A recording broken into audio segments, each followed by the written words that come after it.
So I'm going through my bulbs from last year from elephant garlic and finding the ones that are worth planting. So for instance, this one here, turn on the side there. Obviously you don't want the core.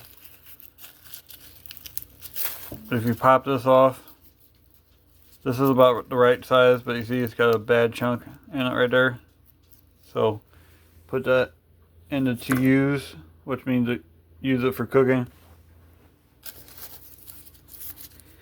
This little part right here on the left, I pop this off. That, if we had to, we could plant it, but since it's so small, put that in to use for cooking. But this part, you take the old root base off from the bulb.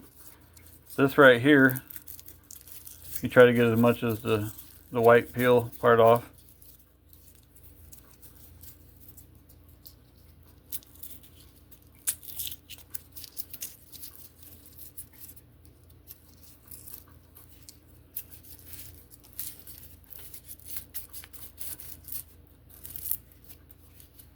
Should be enough. So this is worth planting. So when you plant them in the ground, this is the root side. You can actually see the little roots starting to come out right there. And this part pokes up. But you want this underneath the ground.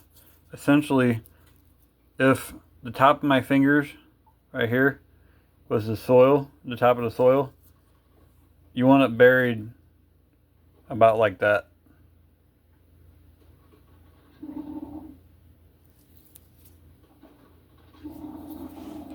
So these are ones that are size that are worth it. Because if you use the little ones, you're gonna get little bulbs. If you use the larger ones, you get larger bulbs and better quality. You'll still get a couple small ones in the larger bulb, but you'll also get 3 to 4 of the larger ones, cloves. And you end up with something like that in your hand instead of something that almost looks like a regular garlic clove. But this is elephant garlic. I hope that helps.